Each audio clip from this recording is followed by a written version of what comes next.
Hey, brother teacher here. You know, when I was young, I was a baby when I was first born to my lovely mother. She changed my brothers and I diapers. Uh, and I appreciate that.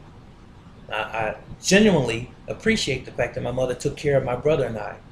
She not only changed our diapers until we were potty trained, she also suckled us and she nurtured us into the grown men that we became ultimately. And she went out of her way to make sure that we had all of the essential things that we needed as young men in a single parent household, as it were. All of the things that we needed, she made sure that we had those things. And she did those things because she wanted to. She did it out of necessity. Now, no one makes you be a parent. No one can make you do anything that you don't want to do because children are aborted every single day all over the world. They're aborted.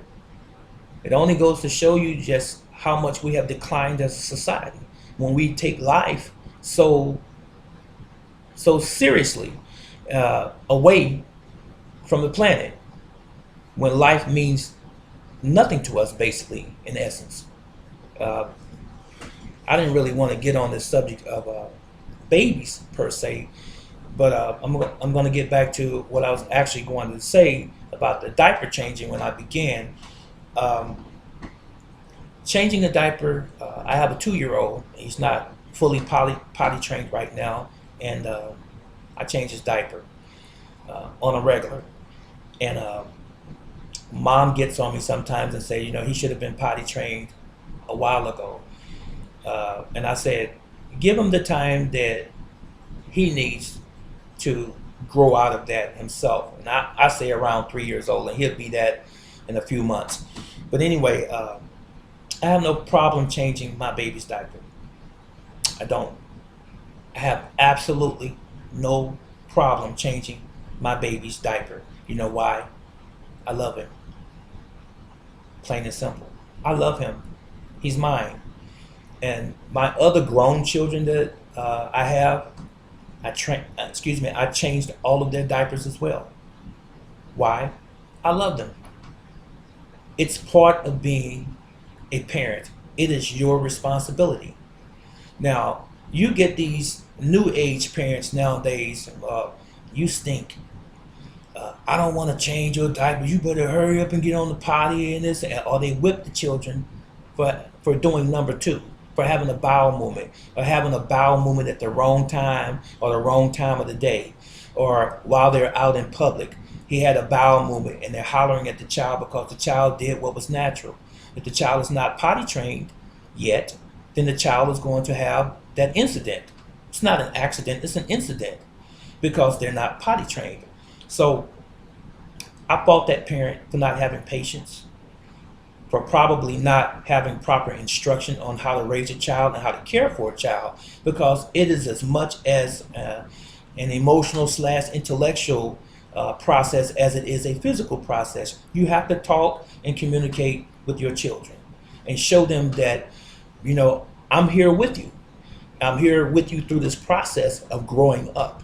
So, with that said, I have no problem changing my child's diaper. I have no problem putting his clothes on. I have no problem playing with him, taking time out and talking with him because he was entrusted in my care by God.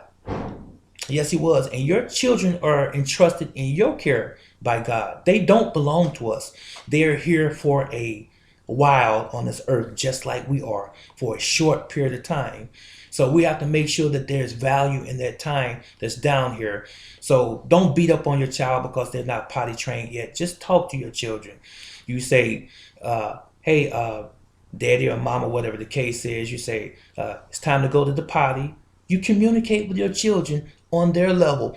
Drop down from the high and mighty level down to your child's level and talk to them as a concerned parent, someone who loves them, and they would appreciate that. And you'll find out that you can get a lot more out of them when you talk to them like little human beings, as opposed to yelling at them and whipping them for things that they can't control. Okay? Now, to add to that, I have no problem washing dishes either. I just wanted to say that. I've been washing dishes ever since I was a teenager. No problem at all. I wash dishes at the drop of a hat, and it doesn't take anything away from me as a man. I sweep the floor, I mop the floor, I do all of the chores, the major chores around the house. I have no problems doing that. I have no problem going to a parent teacher conference. When I'm able to, I have no problem doing that. None whatsoever. If there's a PTA meeting and I can attend it, I'll be there. If there's a community meeting and I can attend it, I will be there. It doesn't take away from me. See, that is what we're missing in today's society, is the sense or the lack, or we have the lack of community anymore. That village, so to speak. Just to touch on that just for a moment. You know, that community caring about its residents mentality, if you will. So, do you change diapers? I hope so.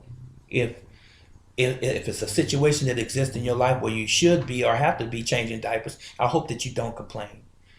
You see, I also worked in a long-term care facility for many, many years, and I changed adult diapers, and I changed adults who soiled themselves and who were incontinent.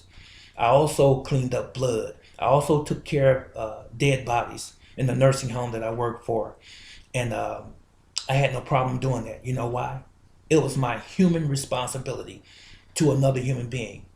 Another person who could not do for themselves, I helped take care of them. I also took care of a man in my latter years of that particular business that I worked in who had Alzheimer's. He was a gentleman that I grew fond of and I come to love. And I saw Alzheimer's from basically its genesis to him becoming bedridden, to he couldn't walk anymore, couldn't talk or articulate anymore, to the point where he eventually passed away. And I felt like I lost my best friend. I took care of him well over a year until he passed away. And he was an accountant, had his own business for many years, had a daughter who was a scientist and another daughter who was a dancer in New York or Chicago, and another son who lived in Okinawa, who taught school there, and he had a beautiful family. And I still to this very day miss him, Mr. Von Lehman. I'll mention his name. And you know what? For some that might be curious, let me just throw this thing out here. This is not a race card, but he was a white gentleman.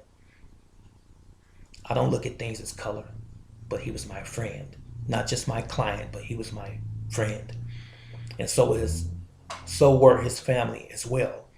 And as I said, I oftentimes think about him and those struggles, those daily struggles of getting him to walk up and down the steps and taking him out to the mall, and him standing up all of a sudden saying it's time to go home, and him choking on a slice of pizza, and me performing the Heimlich maneuver on him, and all of the other experiences that I had with him, which were basically the best experiences that I ever had in my life, taking care of another person who could not provide the care for themselves. I've always been like that. And to find people of that mindset or of that mentality is few and far between. You see, this life is short, my friends. Whoever you are watching this video right now, understand this. We oftentimes take for granted the life that we have on this planet, and it's not what you take with you when you pass from this life, it's what you leave behind. And oftentimes those things that you leave behind are going to be the precious memories of those that can help them even go a little bit longer, another day, another month, another year. That's all I had to say. Have you changed the diaper today? This is Brother Teacher. I love you. I'm out.